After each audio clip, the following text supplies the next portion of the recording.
Dans cette vidéo, on va voir à quoi ressemblerait le monde si l'Afrique avait colonisé l'Europe et le reste du monde au passage. On ne peut évidemment pas sérieusement deviner à quoi ça ressemblerait, cette vidéo a surtout pour objectif de faire de l'humour, mais aussi de vous faire réfléchir en vous donnant un autre point de vue sur notre monde. Dans notre temporalité, à la fin du XVIe siècle, l'Empire Songhai commence à devenir fragile pour plusieurs grandes raisons. Il faut savoir que jusqu'alors, le pays était très riche grâce à ses réserves d'or. Tout d'abord, le pays connaît des problèmes de succession. Ensuite, l'Europe, qui était un grand client du Moyen-Orient, commence à s'intéresser à l'Amérique. Du coup, le Moyen-Orient s'appauvrit, le Songhai perd ainsi son principal client. Le Maroc en même temps en profite pour attaquer le Songhai qui va s'effondrer.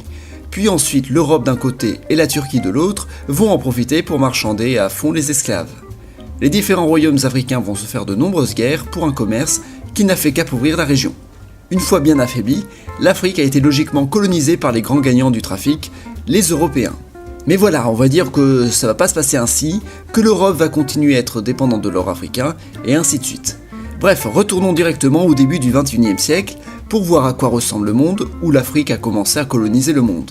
D'abord l'Amérique, puis ensuite l'Europe, l'Asie, etc. Alors commençons par le petit tour des pays. Cette fois-ci, on va commencer par l'Afrique. L'Afrique ne s'appelle pas Afrique, c'est un nom européen, on l'appelle Centre du monde. Commençons donc par le continent central. République du Maroc. La République du Maroc est un pays contrôlé par les Amazighs. Il a pendant longtemps été colonisé par le Songhai, mais il est devenu indépendant en 1956. La langue officielle est l'amazigh marocain, mais le Songhai est encore une langue administrative. Sa capitale est Marrakech. Afrique. Afrique est un pays berbère, on y parle amazigh africain.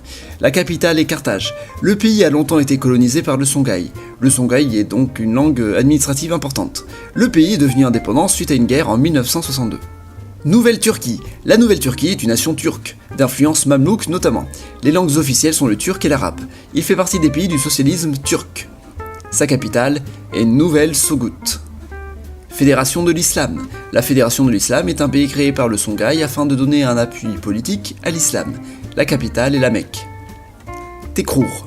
Le Tekrour est un petit pays du continent central. On y parle le Wolof. Sa capitale est Morphil. Ce petit pays n'a pas beaucoup colonisé hélas pour lui.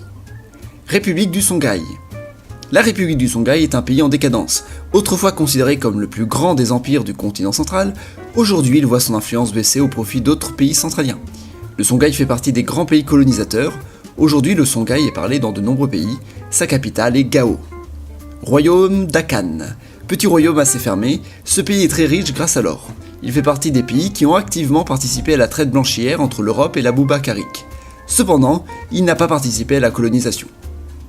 Bénin. Le Bénin fait partie des grands pays colonisateurs lui aussi. Sa capitale est la célèbre ville d'Edo. On y parle le Yoruba. Kanem. La fédération du Kanem, pays très important sur le plan géopolitique, même s'il a perdu la Première et la Seconde Guerre mondiale. Pendant la guerre froide, le Kanem a été coupé en deux, mais maintenant c'est fini. Sa capitale est Dikoa, célèbre pour son mur, le mur de Dikoa. Éthiopie. L'Éthiopie est un pays laïque par excellence, plusieurs religions se côtoient. Le pays a activement participé à la colonisation de l'Europe. Benadir, petit pays pas très important. Congo. Le royaume Congo est un des derniers royaumes existants. Le pays est pas très peuplé, c'est presque que de la forêt, cependant c'est un pays riche et écolo, ils ont beaucoup de pétrole, mais ils préfèrent l'exporter. La langue officielle est le lingala. Swahili. République du Swahili, on y parle le Swahili, la langue la plus diffusée au monde. Le Swahili a colonisé une grande partie du monde, aujourd'hui le Swahili est parlé dans de nombreux pays grâce à la colonisation.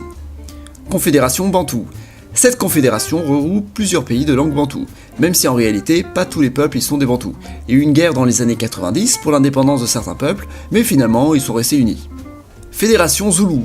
La Fédération Zoulou est une des grandes puissances militaires en ce début du XXIe siècle. Autrefois communiste, sous le nom de l'Union des Républiques Socialistes Zoulou, c'était une des grandes puissances du monde, en grande rivalité avec les États-Unis d'Abou-Bakarique. Madagascar du Nord. L'île de Madagascar est coupée en deux. Le Nord est démocratique et capitaliste. Cette division est due à la guerre froide. On y parle le malgache. Madagascar du Sud. Contrairement à son voisin du Nord, la Madagascar du Sud est une dictature communiste très autoritaire. C'est le pays le plus fermé au monde, on y parle le malgache. Maintenant, traversons l'océan et allons voir le continent qu'on appelle Abou-Bakarique, en l'honneur d'Abou-Bakar II qui serait allé vers l'ouest en bateau. L'Abou-Bakarique a été complètement colonisé par les Centraux. Nous avons donc comme pays le Canada. Pays colonisé à l'origine par le Songhai, puis colonisé par-dessus par le Swahili, aujourd'hui le pays dispose de 2 langues officielles, le Swahili et le Songhai. Il est clair qu'une partie de la communauté Songhai désire son indépendance, mais bon, on oublie quand même la vie des autochtones. Les États-Unis d'Aboubacarik. Première puissance mondiale, ce pays s'est enrichi grâce au trafic d'esclaves blancs envoyés dans les champs de coton. Il a fallu attendre les années 60 pour que ce pays accepte de donner les mêmes droits aux blancs après de longues luttes, notamment avec l'intervention de groupes d'extrême gauche comme les Panthères Blanches. La langue officielle du pays est le Swahili, mais le Lingala y est beaucoup parlé aussi. Mexique. Le Mexique a été colonisé d'abord par les Espagnols, puis ils ont été virés par les Congolais. Aujourd'hui, la principale langue officielle du pays est le Lingala. Les pays d'Aboubacarik central. Alors là, il y a plein de pays, je vais pas tous les énumérer. Les Caraïbes, les populations autochtones ont disparu, laissant place aux descendants d'esclaves blancs venus d'Europe. Le Pérou est une ancienne colonie espagnole puis devenue congolaise, on y parle donc le Lingala, mais beaucoup utilisent encore leur langue aboubacarikaine autochtone. Le nouveau Songhai, comme son nom l'indique, c'est une ancienne colonie du Songhai. On y parle le Songhai, le pays est encore un peu pauvre, mais il est en pleine croissance. À terme, il risque de devenir plus riche que le Songhai lui-même. Le Congo glacial. Ancienne colonie congolaise, on y parle le Lingala, comme d'hab, mais contrairement au Pérou, où la population est plutôt d'origine autochtone, au Congo glacial, les habitants sont des Bantous pour la plupart. Swahili du Sud, ancienne colonie Swahili, rien d'autre à dire. Maintenant passons voir le reste du monde, on commence par l'Océanie. Monde-océan, agglomérat d'anciennes colonies Swahili dans l'océan. Songhai des Indes, une ancienne colonie Songhai pas très peuplée. Îles indiennes du Sud, groupe d'îles pauvres colonisées autrefois par le Congo, on n'y parle plus trop le Lingala hélas. Îles indiennes du Nord, pareil sauf que ça a été colonisé par les Swahili, encore eux. Birmanie, rien à dire de spécial, le pays a été colonisé par les Swahili. Union indienne, ancienne colonie Swahili, dans ce pays vivent 2 groupes ethniques très différents, les Aryens au nord et les Dravidiens au sud, inutile de préciser que ce sont les Dravidiens qui dominent la société indienne. La Chine, pays communiste officiellement, ancienne grande puissance, mais elle s'est beaucoup affaiblie durant la guerre de l'opium contre le Swahili. On y parle le chinois mandarin, la langue la plus parlée au monde, aujourd'hui la Chine commence à redevenir une des plus grandes puissances mondiales. Groupe altaïque, plusieurs pays mis ensemble par les colonisateurs, notamment les États-Unis d'Aboubacarik. Turkestan oriental, ancienne colonie zoulou, oui ils sont arrivés jusque-là. Turkestan occidental, encore une ancienne colonie zoulou. Kurdistan, oui dans cette colonie ils ont un pays à eux. République de Turquie, la Turquie était autrefois un grand empire, mais après la Première Guerre mondiale, en tant qu'alliée du Khadem, elle a perdu beaucoup de territoire. C'est triste, mais c'est la vie, les puissances telles que le Songhai et le Swahili ont occupé son territoire pour y créer le Kurdistan, sans demander l'avis aux populations arabes qui vivaient sur place. Bon, maintenant on va voir l'Europe. Il faut avouer que l'Europe a été coupée un peu n'importe comment par les puissances coloniales. On va pas tous les voir, mais on va d'abord montrer les anciennes colonies Songhai. Dans tous ces pays, la langue officielle est le Songhai. La division peut sembler un peu bizarre, mais le but était d'essayer de mettre ensemble des peuples qui se ressemblaient tout en gardant les subdivisions coloniales. Parmi ces colonies, il y a la République d'Aquitaine, avec pour capitale Nouvelle-Goa, créée par les Songhai. La langue officielle du pays est le Songhai. Il y a des dialectes européens parlés, mais ils n'ont pas grande importance. C'est de cette région que proviennent beaucoup d'esclaves vers l'Aboubacarik. Les colonies Swahili. Le Swahili a colonisé pas mal de territoires aussi. Parmi eux, on peut citer le Zoulou du Nord. Au Zoulou du Nord, on y trouve une forte population zoulou car c'était une colonie zoulou avant d'être récupérée par les Swahili. Environ 10% de la population est noire, c'est énorme. Pendant longtemps, c'est eux qui ont dominé la vie politique avec une politique de ségrégation qui s'est arrêtée seulement au début des années 90. Ensuite, nous avons différentes anciennes colonies de divers pays. Le Bénin, le Congo et l'Éthiopie ont participé chacun leur tour à la colonisation. Nous avons par exemple Rome, appelée ainsi en l'honneur d'un ancien empire européen, l'Empire romain, même si en fait Rome ne se trouve pas du tout là, mais on n'est pas à quelques kilomètres près. La langue officielle de ce pays est le Lingala, bien évidemment. Bon voilà, on a fait un peu le tour du monde, maintenant il faut parler des graves conséquences de la colonisation. On ne sait pas vraiment à quoi aurait ressemblé le monde autrement, mais voilà, la colonisation a laissé des traces difficiles à effacer dans le monde, en particulier en Aboubacarik et en Europe où les populations locales ont perdu leur culture.